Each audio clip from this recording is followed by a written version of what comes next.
Nationwide this evening.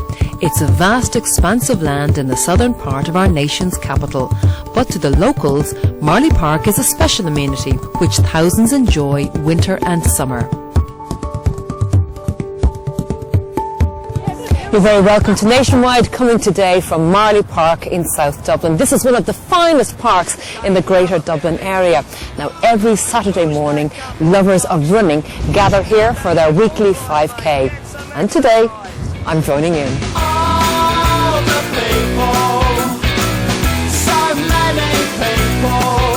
Marlay Park is a 215-acre public park located at the foothills of the Dublin Mountains in Rathfarnham and managed by Laoghaire-Rathdown County Council.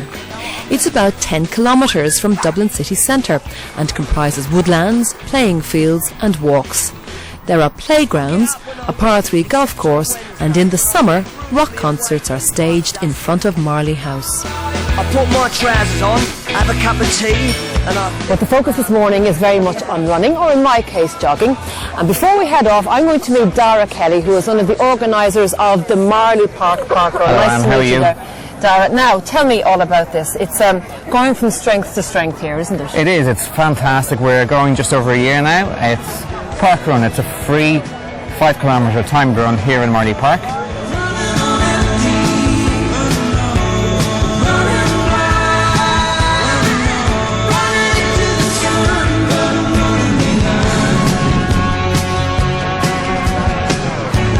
It's one of over 300 parkruns around the world, and there's just over 30 now right across the country. So it's going from strength to strength.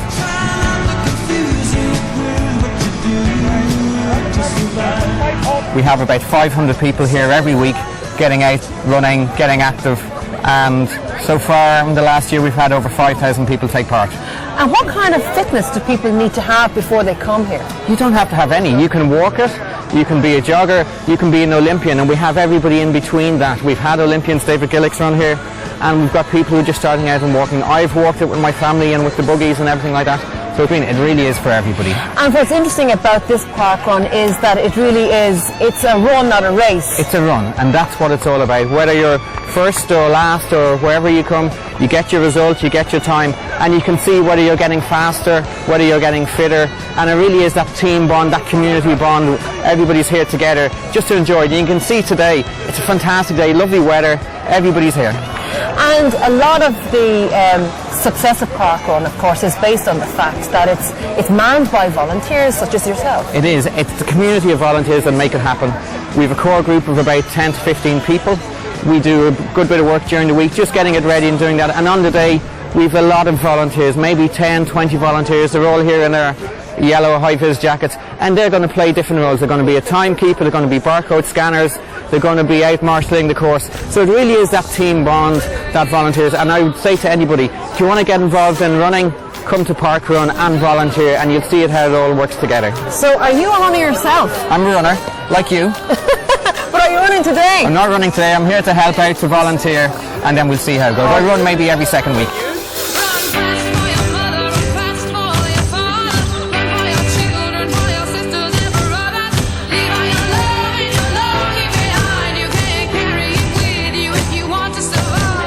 That was a really lovely run because the wind wasn't too strong and the sun is out. But I still would be hoping to improve on my time. I normally come in around 27 something. When I started here first I was doing 29 minutes something. So I am improving. And somebody said to me, you improve by salami slices, little improvements race by race. I'm going to see what my timing is now. So what are you doing here? I am literally scanning your barcode. As you came through the finish line, you got your finish token, which gives you your time. Yeah. So now that I have scanned you, I'll put that name to the time, so we kind of can relate the two together. So do you volunteer a lot yourself, Carol? I do, probably every week, because you can kind of volunteer and run at the same time, so it's great. So, and what do you get out of it yourself? It's great fun, to be honest. Meet great people, great sense of community, great spirit, and try loads of different roles. And are you a runner yourself? I am. Okay. I am a runner. So it's nice to do both, isn't it? Yeah, absolutely. So you're meeting people that, love running. No better thing to do kind of on a Saturday morning. Part of the running community. Absolutely. You really do feel a part of it, which is great. Thank you. So my time was 27 minutes 20 seconds, a slight improvement on my last run. Time now to see how some of the other park runners got on. What's so special about this particular 5K? Because it's quite hilly further out there. Yeah, well, I just love it, you know. I think it's a great start to your week. You don't have to feel, you know, guilty about being late if that's your Saturday. And it's really social, you know, you start to recognise people week after week and everything. So I love it. And have you found that you're quite competitive? Yes, definitely. You kind of, you know, you pick someone out of the crowd and you're like, oh no, I'm going to beat them now. I'm going to catch them. And, you know, And what's great. your aim now? I'd love to be able to do 24 minutes before the summer, hopefully, fingers crossed. Everybody talks about the times they're trying to improve on here, but what is striking about parkrun is that it's such a social experience. It is. It's fabulous. Like, I met somebody last week from London. They've done these. Marlay Park. She just can't believe the friendliness and the meat and the coffee afterwards. Lovely morning for running, not too windy. How did you do? Oh, it was great. It's just such a great atmosphere. It's fantastic to come up here and just part of the crowd and the buzz and a bit of a challenge. It's just a great way to start the weekend. And are you fiercely competitive? Will you go home now and log on straight away to see your time and how you did relative to the others? Yeah, well, I think everybody does, don't they? Everybody's interested in seeing how it goes, you know, and seeing how you did, you know. Because it's a race against yourself, really. It is, yeah. Like it's a run. It's park run, not a race. So and it's great to see, like, there's all ages and there's right from kids all the way up. So it's a race. It's a run for everyone. So if you'd like to set up a park run in your area or find the nearest one to you, go to the website below to find out more.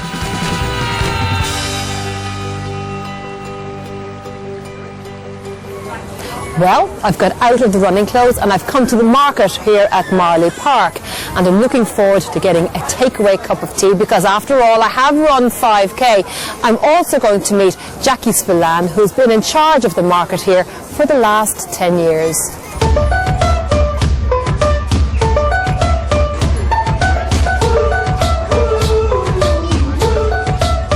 We have a vast array of food, bakery, juice, everything here. We have a super selection. We have over 50 stalls and we have all the groceries you could want. Groceries are the backbone of the market. They are what keep people coming back week after week. And we have meat, cheese, eggs, bread, fish, bakeries, patisserie, loads of international hot food options as well. But the thing people come back for week after week is the grocery. And typically, who are your customers? Well, we are bringing customers from far and wide actually. We obviously have a huge local population that support us, and but we have people who travel distances to come here because of the quality of the merchandise. But there is more than just the market here, as you've probably seen. It's a beautiful park, it's a fantastic amenity with a great track record for bringing people in. There are sports fields, there are playgrounds, there are beautiful pathways, there are lakes. It's just a super amenity.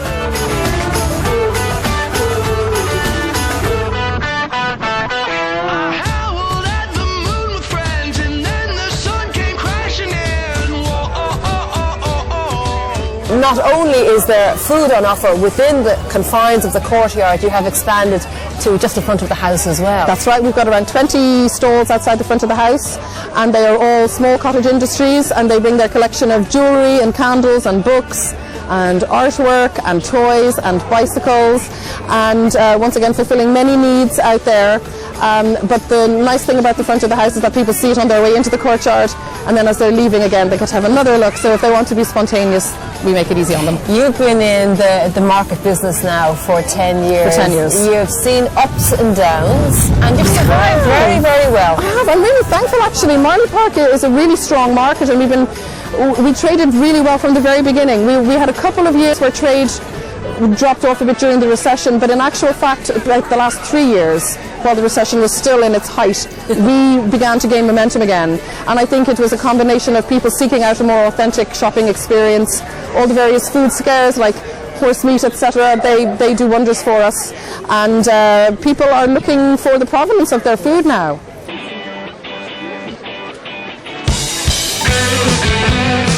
After talking to Jackie, I'm going to stroll around the market and see what's on offer. Naomi, your muffins look absolutely delightful, and I'm going to have a little bit because I'm free and I deserve it. Tell me, Yes. how you came to be here. Well, a long story. I just saw an ad in the paper one day for a farmer's market, and I decided I'd give it a try. I love baking, and I loved it so much that I've been doing it for 9 years now. And your array of muffins now, they're really gorgeous to taste, I have to say. Thank you. This is what you have on offer here. And what goes down well with punters? Everybody likes the lemon poppy seed, which is the one you just tried there. That's quite popular. As well as the apple blackberry crumble, which is a cinnamon flavour. And of course brownies. They never go wrong. Anything chocolate. I gotta take it down to the market today. I'm here at the Tutti Frutti stall, and I'm about to have a wheatgrass shot. Vanya Ogwelika has made it, and I'm just a little bit dubious because I've never tasted anything that looks green before and has grass in the name. You can add some orange juice to the wheatgrass, so it can help with the flavor. Okay. Yeah. Okay. The dominant taste now here is of grass, but You can add a little orange juice.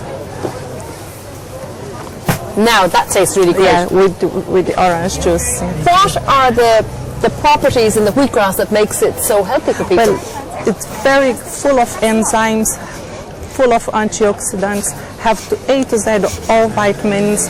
One shot of wheatgrass is equivalent with 1 kilo of broccoli in vitamins, so it's a super food. Rita Good, you are passionate about apples, aren't you? I am. Now this first apple is an Elwood from Tipperary. Lovely. A lovely crisp, sweet, full flavoured apple. Gorgeous. Isn't it gorgeous? Yeah, really nice. And now this is a Johnny Gold, also from Tipperary. Okay. Another delicious apple. Now do you only have Irish apples here? Only everything I have is Irish seasonal, so in season Irish apples and vegetables, as local as we can get. That really smells good. What are you making here? So we have Jane Russell original sausages, pork sausages, and we put them in a Washford blah. What's a blah? So it's bread that comes directly from Washford. You can only make it in Washford and call it a blah because it's got an EU protection bread. So that's what we serve it with our sausages. Okay, looks lovely. Fire ahead, so. No problem. Proving popular today, are they? Yes, very popular on a windy, cool day. So you've got lovely sausages and a nice bread. Oh my goodness. Now this looks really nice. Hey.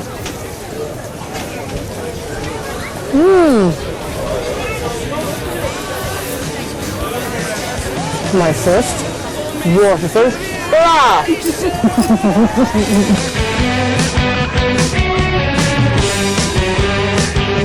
Well, as you can see, I am eating my way around this market. I'm on lunch, but I'm thinking of dessert. That's why I'm with you, Rappy. Tell me all about these beautiful chocolates that you have So here. we are based in Laois. We've been making chocolates for 3 years now. They're freshly made every week, handmade, of course. My parents make them, I just sell them and taste them, of course. If you would like to try some chocolate there, I'd we love have to. a Go on. perfect variety of truffles and fudge. In the fudge we have the marshmallow and the mint, and in the truffles we have mint and plain. Okay, well, I think I'm going to go for the small piece because I don't want to be too greedy. That's really nice. Hello girls, nice to see you. Glitz and Pieces now, what's on offer here? Myself and Grace own glittsandpieces.ie. It's an online fashion accessory store. We sell affordable accessories for women. As you can see, we have a wide range of bracelets, earrings, necklaces, handbags, anything really that a girl or woman would love. And how long have you been up here at Marlay? Well, this is our second week here in Marlay. Unfortunately, it's weather permitting, so especially with all our stock, it's kind of when the weather's good, we'll be definitely up here. So, and the business has been running since November. It came about when we were studying. We're in first year in IEDT studying entrepreneurship. So that came about. We were given the option to do a stalls project up in Marlay Park. So that's where it came out. We wanted to do something different and something that we were passionate about, and that's just how Glitz and Pieces came. Well, as you can see, the market here is a bustling place with lots of people around and absolutely lots on offer. Now, after the break, we get a taster of other attractions here at the park, including the house. Don't go away.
You're very welcome back to Nationwide, coming to you today from Marlay Park in Dublin.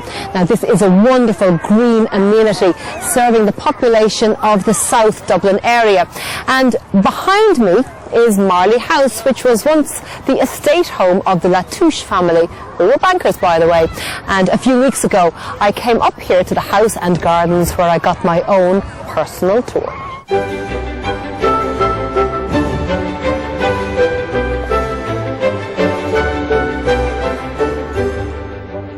Marlay House is a fine Georgian house, only one of a few Georgian houses still remaining intact in the country. I'm curious to find out about it, and Mike Church is going to tell me more. It's nice to be here. Oh my goodness, what a most impressive hall. This is the entrance hall. This is a hall that was used for both greeting people, and it was also in the early days used for entertainment.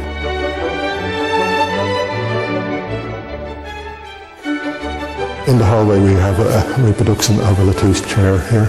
We're showing the pomegranate, which is the sign of prosperity and fertility. We have a Stapleton frieze.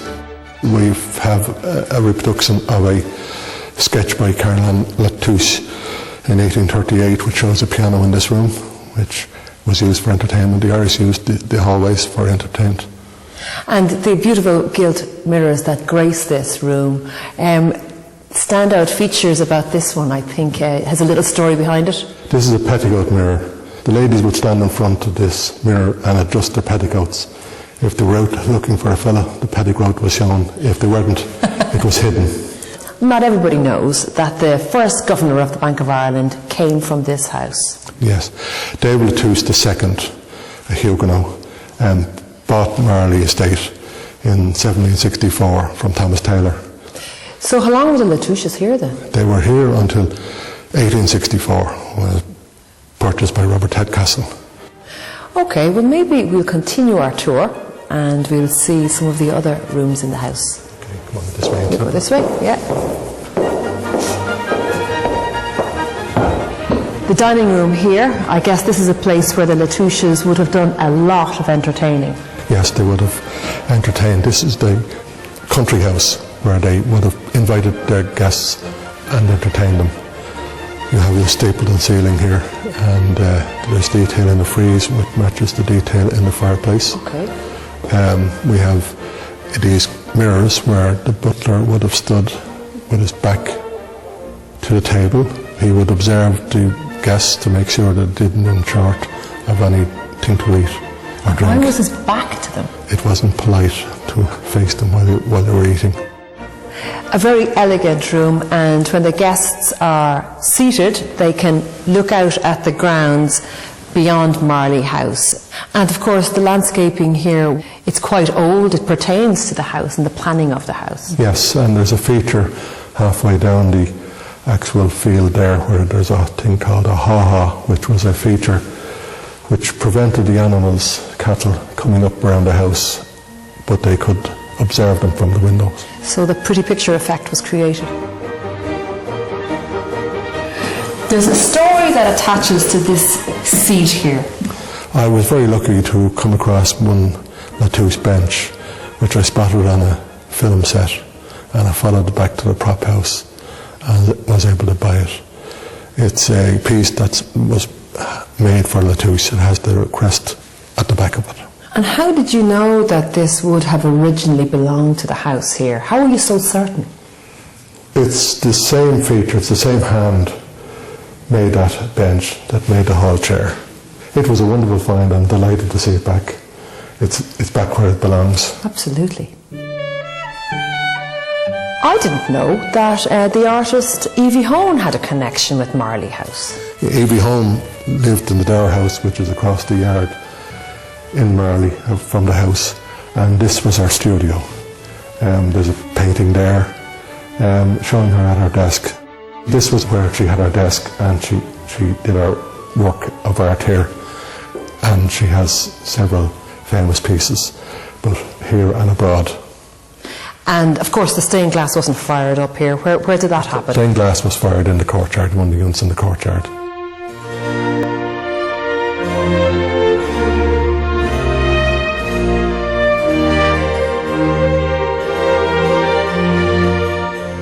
Another beautiful room, this one oval shaped with another beautiful ceiling. Yes, this is the principal room of the house. This is the drawing room, the room that the ladies withdrew to after dinner. The ceiling is a Wyatt ceiling. It's only one of a small number still left in existence. The colour of the blue is the most expensive pigment you would have got at the time to mix in your chalk and water paint. Even though we've been talking about the Latouche family building this house here, the house is known as Marlay House. It's known as Marlay House because Elizabeth Marlay married David Latouche III, and he named the estate after her. That's where Marlay gets his name. She was daughter of Bishop Marlay.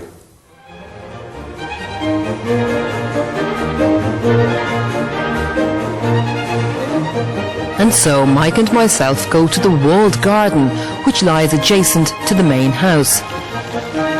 It was restored in 2000 with the help of the Great Gardens of Ireland. Well, the walled garden is a Regency garden. Its layout is as a Regency garden was, and that's up to 1830. It has the brick walls, which were more than likely brick was made on the estate, and it has the number of features that would have been in a period garden at the time, like the arbour, the orangery, and the fountain behind us.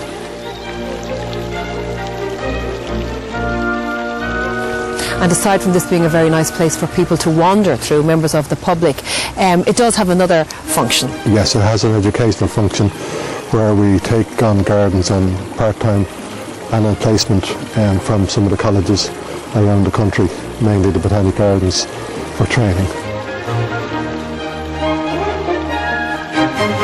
Do you see your role as a custodian of this house? Yes, we're only passing through. This is a house that was built in 1764, 1794, and we're only minding it for our next generations.